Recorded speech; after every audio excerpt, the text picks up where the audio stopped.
Comunicadores MX presenta el manejo ágil y versátil de la información matutina con Eduardo Alonso. Comunicadores MX presenta el manejo ágil y versátil de la información matutina con Eduardo Alonso. 8 de la mañana con 1 minuto en este miércoles 22 de enero del 2020. Gracias por estar en esta plataforma digital de Comunicadores MX, en este espacio que se llama La Sociedad y que este equipo de trabajo le lleva hasta donde usted se ubique con un teléfono celular inteligente, la nueva forma de comunicarnos, plataformas digitales. Oiga, estoy aquí atendiendo ahí un poco de lo que dice López Obrador, presidente de este país. Y como siempre hay polémico, interesante, contrapuntea, trata de imponer temas que al gobierno federal le interesan, que estén en el debate público, en la mesa de la discusión, entre amigos, en la familia, en fin. Sin lugar a dudas es un maestro López Obrador en lo que tiene que ver con estar permeando temas para de cierta manera él imponer la agenda mediática. Bueno, al menos quizás en medios de comunicación de los grandes, digamos, porque siendo muy sinceros, a ras de piso y en medios de comunicación locales, enfocados muy a la dinámica de lo que pasa en cada una de las 32 entidades que conforman este país, y no se diga en los municipios, pues eso adquiere otra dimensión, porque las problemáticas que trae cada municipio, pues sin lugar a dudas son muy particulares, y creo yo que es lo que nos compete, nos afecta y lo padecemos o lo gozamos día con día. Ahora sí que lo que pasa en nuestras respectivas comunidades y en nuestros municipios. Veneranda Mendoza está en la línea telefónica, usted lo sabe, periodista que participa en este espacio y nos tiene un reporte del tema que pues, prácticamente le hemos dado ahí mucho presencia, y no es para menos, en lo que tiene que ver con la designación de quién encabezará el órgano superior de fiscalización aquí en el Estado de México. Bene, ¿cómo estás? Buenos días. ¿Qué tal, Eduardo? Buenos días al auditorio. La Comisión de Vigilancia del Órgano Superior de Fiscalización del Estado de México aprobó que 34 de 35 candidatos a auditor superior de la entidad pasarán a la fase de entrevistas, con excepción de José del Pilar Jesús Tristán Torres, debido a que su constancia domiciliaria fue expedida por un delegado, documento que desde el punto de vista de los diputados carece de idoneidad para probar la residencia, en virtud de que debió ser expedida por el secretario del ayuntamiento. Aunque 3 aspirantes más no entregaron su carta de no antecedentes penales, los legisladores dieron por válido el cumplimiento del requisito porque en su lugar proporcionaron un informe de no antecedentes penales. Durante la sesión en que se informó de los documentos recibidos y se determinaron los perfiles que pasaron en la etapa de entrevistas, la perredista Araceli Casasola cuestionó el cumplimiento del requisito de experiencia de la diputada federal con licencia Miroslava Carrillo. No veo, dijo, realmente ninguna experiencia de por lo menos 5 años en materia de control y auditoría. Sí tiene curso, señaló, ha sido ponente, pero no tienes experiencia. Así lo acusó Casasola Salazar, quien ejemplificó el cumplimiento de este requisito por parte de Rafael Funes Díaz, que es el hermano del exdiputado panista Leonel Funes Díaz, pues ha sido contralor en municipios de varios colores y ha trabajado en la Secretaría de Hacienda. No obstante, el morenista Valentín González indicó que la experiencia es un tema a cuestionar o discutir durante las entrevistas. Su correligionaria Karina Labastida coincidió que en el periodo de entrevistas es donde se debe preguntar a los aspirantes sobre sus capacidades y definir la experiencia de cada uno, de acuerdo a su currícula, de tal manera que además fue secundada por el panista Edgar Olvera, quien consideró que como en cualquier trabajo, es durante la entrevista donde se define si los aspirantes tienen capacidad o no para el cargo. La también morenista Susana Cisneros destacó que en el periodo de entrevistas los legisladores tendrán tiempo para revisar expedientes a fin de no tener sesgo de interpretación de las capacidades de los postulantes. Al final de la discusión, por votación mayoritaria, acordaron abordar estas dudas durante la etapa de entrevistas que se realizarán entre jueves y viernes de esta semana en horarios de 9 a 13 horas, pero puerta cerrada. Cada uno de los aspirantes tendrá 15 minutos para plantear su propuesta, su proyecto, pero además ser cuestionado por los diputados. De esta manera, además de Carrillo Martínez, serán entrevistados Daniel Perdomo Rodríguez, Ana María Peñaflores Rodríguez, Luis Vázquez Pozas, Claudia Romero Landázuri, Alfonso Álvarez Alvarado, Dante David Aguilera Morales, Efraín Urbina Monroy, José Antonio Delgado Sánchez, Rafael Funes Díaz, José David Arroyo Estrada, Sergio Torres Vale y Armando Sergio Lara Pérez. De igual manera, José Luis García Ajuria, Gustavo Antonio Salazar Becerril, Eva Marina López Olvera, Román Villanueva Tostado, Luis Alejandro Juárez Valle, Irma González Becerra, Marcos Rafael García, Sergio Paul Monroy, José Edgar Ángeles Reyes, José Manuel Gómez García, Jesús Pérez Montoya, Abraham Martínez Alfaro, Alejandro Esquivel Ávila, Ignacio Gutiérrez Padilla, Isaac Carmona García, Jesús Edgar Martínez Gama, Lázaro Millán Vilchis, Rogelio Santillán Buelna, Ileana Abigail Bustamante Sánchez, María de los Ángeles Ramírez Martínez y Alma Janet Caballero Villegas. Tanet Sánchez, presidente de la Comisión de Vigilancia, precisó que la información y documentos de los postulantes serán resguardados por la Secretaría Técnica para protección de los datos personales, aunque podrán ser consultados por los integrantes del organismo. Mientras, los planes de trabajo de los aspirantes se harán llegar a los legisladores para su análisis. El morenista aseguró que está garantizada la imparcialidad del proceso y se defenderá el derecho de participar de los 34 aspirantes, pues es la primera vez en la historia del órgano superior de fiscalización de la entidad que se registran tantos postulantes a un cargo que anteriormente parecía reservado a un huevito para algún afortunado. Pues ayer referíamos, es copioso el registro y bueno, por lo tanto, pues las entrevistas así lo serán, solo que tendrán un carácter privado, Eduardo. Oye, pues es lo que estábamos ahí temiendo, de que no fueran públicas, entonces que quedarán las entrevistas en carácter privado. Así es, Tanet Sánchez, quien es presidente de la comisión, refirió o justificó que el hecho de que sean cerradas tiene como propósito prácticamente que los aspirantes no vayan a copiar las respuestas, puesto que con los que van al final, por ejemplo, de las entrevistas, tendrían la posibilidad prácticamente de escuchar las preguntas y por tanto ir armando sus respuestas, lo que les daría cierta ventaja con relación a los participantes que serán entrevistados primero. Esa fue la justificación y de ahí que los integrantes de la comisión, según lo dijo Sánchez Ángeles, optaron porque sea un ejercicio a puerta cerrada. Quizás eso tendría lógica y algo de razón, pero no se estableció un mecanismo de calificación, digamos, de que se establezcan un proceso a través del cual, digamos, la currícula adquiere tantos puntos, las respuestas que nos otorgó a cada uno de los cuestionamientos, otro tanto de puntos. ¿Un mecanismo de esas características no se estableció, Veneranda? No, Eduardo, bueno, finalmente igual que en cualquier entrevista de trabajo,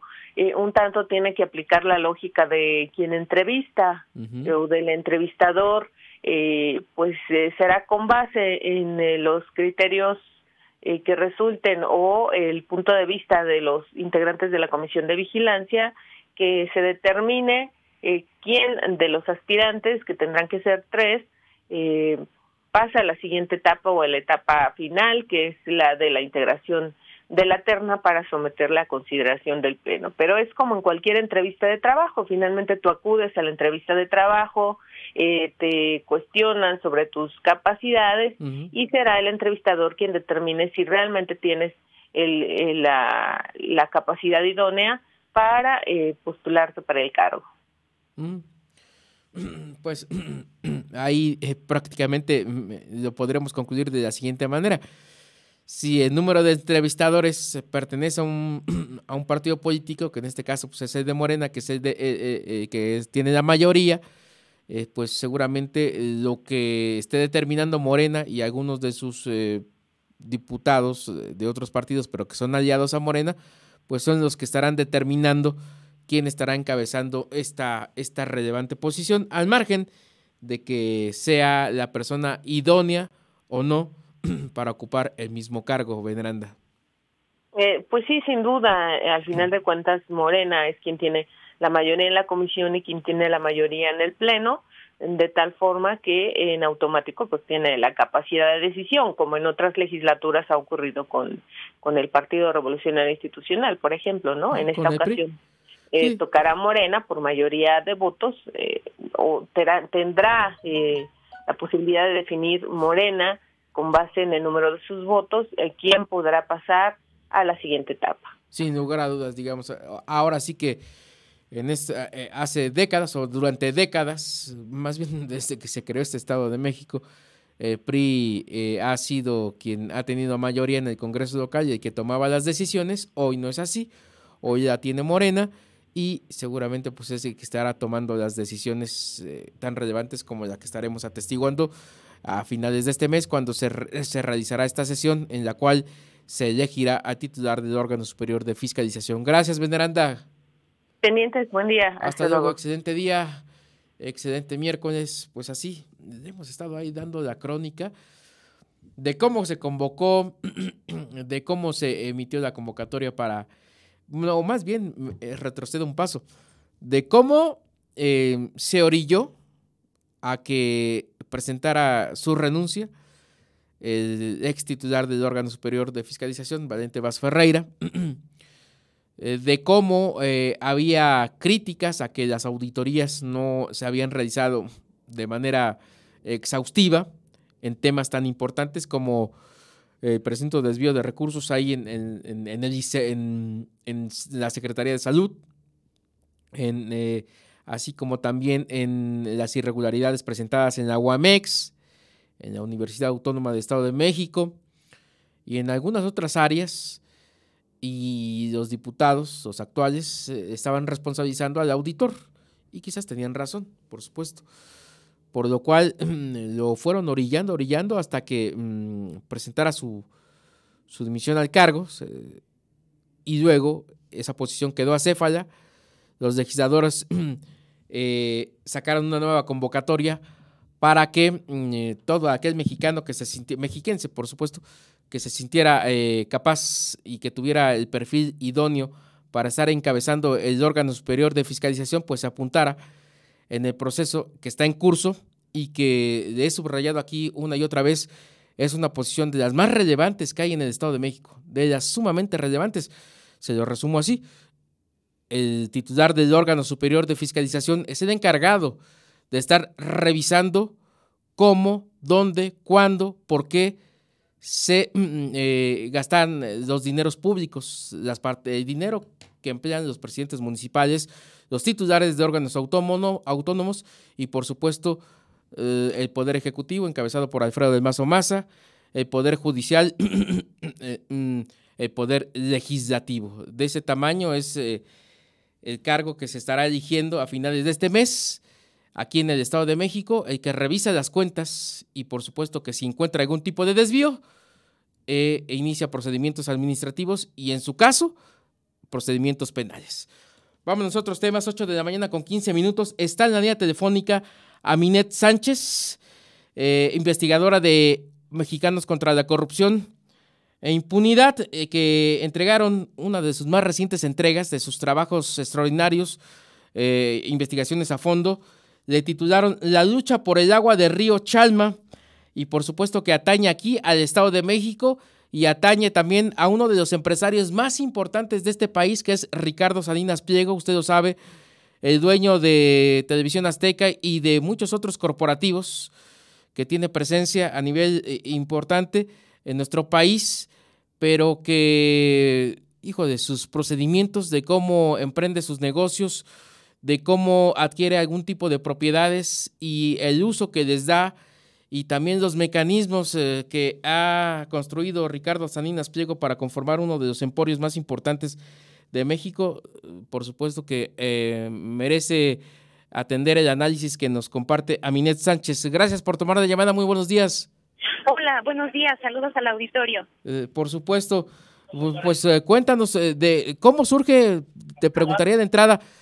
¿cómo les surge la inquietud de hacer una investigación de estas características para estar dando con lujo de detalle cómo Ricardo Salinas Pliego, a través de esta Asociación Centro de Capacitación y Alto Rendimiento Azteca, va adquiriendo algunas exhaciendas aquí en el Estado de México y también que tiene repercusiones en el río Chalma, Aminet?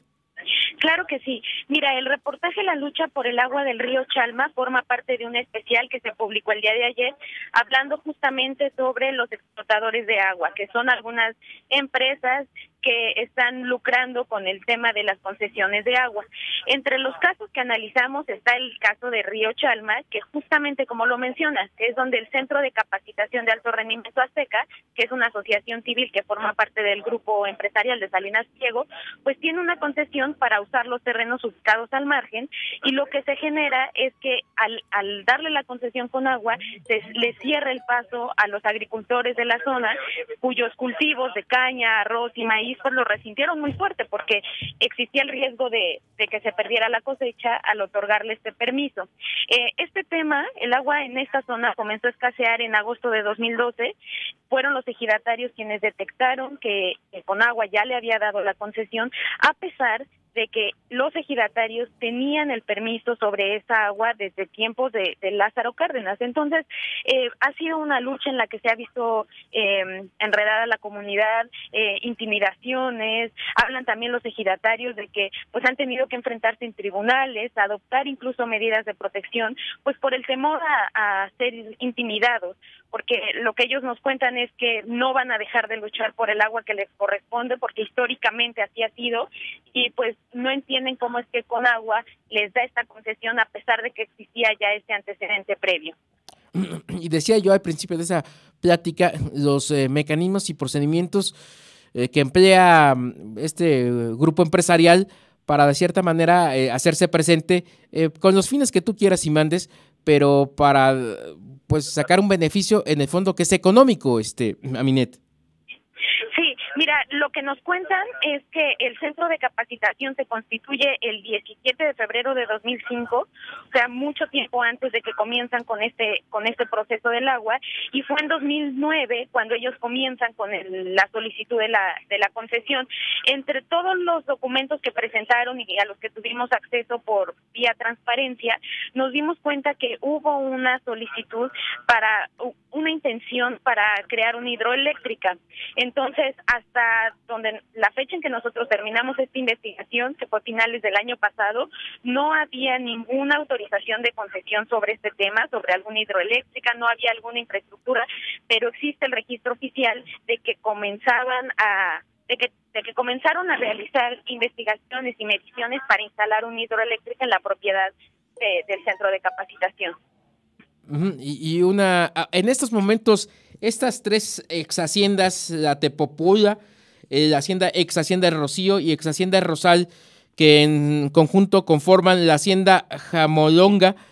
¿qué fines tiene? ¿Tú tienes conocimiento en la investigación que realizaste en estos momentos? ¿Para qué son utilizadas esa hacienda o ese conjunto de ex haciendas? Pues mira, este es el domicilio oficial que tiene el Centro de Capacitación de Alto Rendimiento Azteca, que fue creado, según el acta constitutiva a la que tuvimos acceso, pues para dar capacitación a empleados e incluso gente de gobierno. Lo que nos comenta personas de la zona es que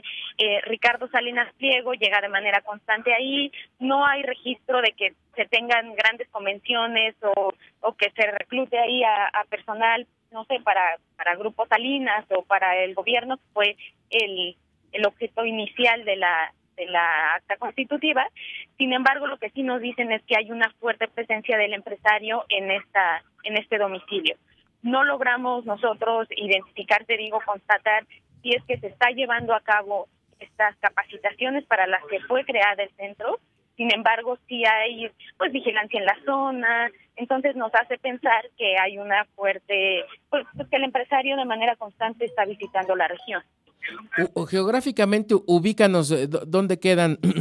esta ex hacienda y, por supuesto, este río Chalma. Mira, está ubicado justo en los límites de la hacienda,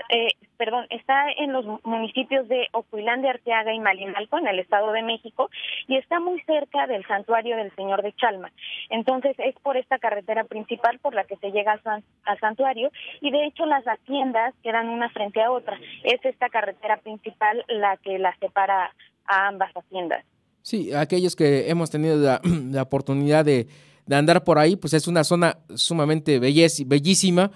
por supuesto, con muchos recursos, y en el fondo quizás lo que ustedes ponen ahí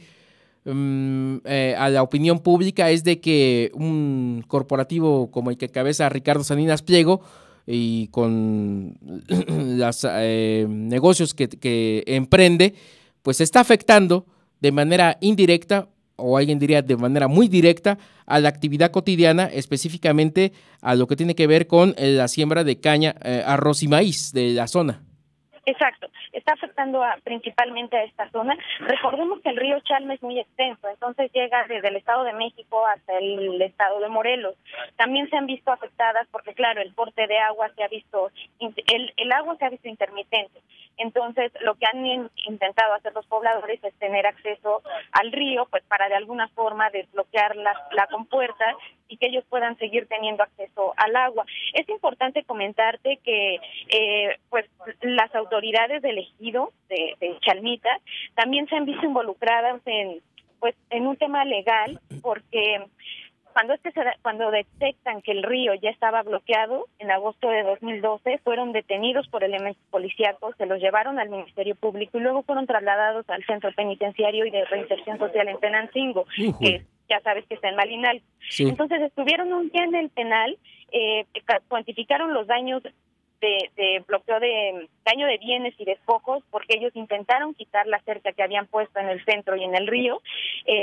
y al final fueron absueltos, pero este tipo de situaciones son las que han enfrentado durante todo el proceso legal desde que les quitaron el agua. O sea, lo que ellos nos comentan es que de ninguna manera se piensan dar por vencidos en esta lucha, porque han seguido el tema en materia legal, han ido a juicios agrarios, han inspeccionado las zonas y han salido positivas las resoluciones. Entonces ellos dicen, mientras nosotros tengamos estas resoluciones a nuestro favor, no vamos a terminar con esto. Un dato importante que no quiero dejar pasar, a Minet Sánchez, investigadora de Mexicanos contra la Corrupción, en entrega periodística que hacen en la lucha por el agua del río Chalma, es precisamente en el ámbito jurídico. En el fondo, Comisión Nacional del Agua de la Administración del Gobierno Federal pasada entrega en concesión, estoy correcto, corrígeme tú, en concesión parte de río y para que se explote a Grupo Salinas Pliego.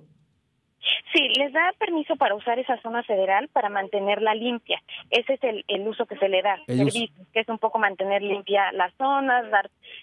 servicios de jardinería, pero para lograrlo ellos lo que hicieron fue cercar, y es justo donde estos ejidatarios tienen acceso para el río. Entonces ahí es donde se genera este tema que te decía, se han hecho estos enfrentamientos,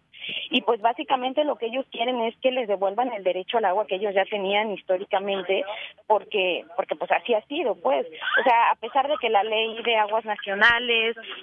lo que hizo fue reconocer las nuevas concesiones y todo, los ejidatarios sí llevaron a cabo este proceso, registraron su derecho en 1994 para usar el agua del río, tienen la inscripción, no tienen el título de concesión, Conagua no se los dio, pero al final en los juicios que han interpuesto ellos, pues los han ganado a su favor y solamente están esperando, a pesar de que han sido revocadas, pues obviamente por el centro, pues ellos están esperando que la resolución final les beneficie a todos ellos. Ya para cerrar esta charla, Aminet Sánchez, estamos en el entendido que el tema está en el ámbito jurídico y serán las autoridades, supongo yo, de justicia ejidataria así como también en una de esas, en el ámbito ya federal, las que estén determinando si los oriundos de la zona tienen el derecho a seguir accesando a parte del río Chalma, que es mediante el cual hacen algunas de sus actividades, yo supongo agropecuarias y de otra índole, o si le da la razón a el Grupo Salinas Pliego a través del Centro de Capacitación y Alto Rendimiento Azteca para que no se permita, digamos, el acceso a parte del río que ellos tienen en teoría en cuidado. Exacto, ya es un tema que está en el Tribunal Agrario. La verdad es que es importante, y lo mencionan los ejidatarios que nos dieron las entrevistas para este amplio reportaje, es que pues lo que ellos quieren es que no se siga viendo afectada la rentabilidad y la producción de sus cultivos, porque de eso depende la economía, gran parte de la economía de la zona. Entonces lo que quieren es solamente que les regresen los derechos que históricamente han tenido. Es decir, el acceso al agua. El acceso al agua. Muy bien. Pues Aminet Sánchez, te agradezco y también no está por demás, por supuesto, porque aquellos que tengan la oportunidad de meterse a la plataforma de Mexicanos contra la Corrupción podrán ahora sí que dar lectura al trabajo periodístico que entregan y también a las extraordinarias fotografías de Adolfo Valtierra y el video de Lucía Vergara, ¿verdad? Exacto. Les recomendaría que vieran todo el especial porque esta es solo una parte. Tenemos historias de otros estados que están igual en la misma situación. Entonces, al final lo que hicimos con esta investigación fue detectar que el agua, a pesar de que es un recurso de la nación, pues está en manos de privados y pues al final están afectando porque se manejan a su antojo. Sin lugar a dudas. Gracias, Aminet. Excelente miércoles. Gracias por tomar la llamada. Gracias a ustedes, hasta luego. Hasta luego, muy buenos días. Usted escuchó parte del trabajo periodístico de Aminet Sánchez y con el video de Lucía Vergara y de las fotografías de Adolfo Valtierra, que son muy atractivas, muy buenas, de primer nivel, y por supuesto los hallazgos que encuentran cuando uno empieza ahí a escarbar de cómo los grandes corporativos llegan a comunidades alejadas de las grandes urbes y empiezan a realizar proyectos. Alguien diría, pues sí, por supuesto, qué bueno que vengan los proyectos, qué bueno que venga la inversión, pero cuando se empiezan a afectar los intereses de la vida cotidiana de las personas de municipios, en este caso mexiquenses, pues es ahí cuando uno dice, híjoles, qué malo, ¿no? Que llegaron con sus miles de millones de pesos, instalaron grandes infraestructuras, pero de paso, pues perjudicaron a la vida cotidiana de las comunidades y en este caso, pues a la siembra de caña, arroz y maíz de algunos lugareños de el municipio de Ocuillan y de la zona de Malinalco, donde se enclava el Centro de Alto Rendimiento y Capacitación Azteca del Grupo Salinas Pliego, por supuesto uno de los empresarios más importantes de este país. 8 de la mañana con 29 minutos, échese un clavado ahí, porque si usted le da la liga ahí a Mexicanos contra la Corrupción, por supuesto que es plataforma digital, no solo trae esta entrega relacionada con el agua, sino usted empieza a dar lectura y puede tener acceso, ahora sí que de manera gratuita, y siempre y cuando tenga acceso a internet, a otras situaciones similares registradas en otras entidades del país, con problemáticas muy similares a la que nos narra este reportaje, La lucha por el agua del río Chalma. 8 de la mañana con 30 minutos, este espacio se nos va rapidísimo, que se llama La Sociedad, llegó a su conclusión, y en esta plataforma digital que hay para este miércoles, a las 11 de la mañana, Jorge Ramos, la hora del notario, por supuesto, Jorge Ramos Campirán. De 12 a 1 de la tarde, Antonio Monroy, así sin anestesia, en temas de salud, en temas de sindicalismo, del sector salud, muy local, aquí muy del Estado de México. De 1 a 2 de la tarde, Luis Pantoja Ríos con su espacio de análisis. De 5 a 6 de la tarde, el único espacio que tiene directo, José Humberto Pérez Espinosa, prisionero de conciencia, usted lo sabe, está recluido, privado de su libertad, es un prisionero de conciencia. Es una persona incómoda para las autoridades del gobierno del Estado de México y lo recluyeron, pero tiene un espacio a través del cual se comunica y usted puede interactuar con José Humberto Pérez Espinosa de 5 a 6 de la tarde, y su espacio así se llama Prisionero de Conciencia, por supuesto, y una hora después, de 6 a 7 de la tarde-noche, está Connie Morelos, catedrática de la Normal número 1, psicóloga de profesión, por supuesto, y su espacio se llama El Diván de Connie. Esta es la programación de esta plataforma digital para este día, miércoles. Nos escuchamos y nos vemos el día de mañana. Hasta luego.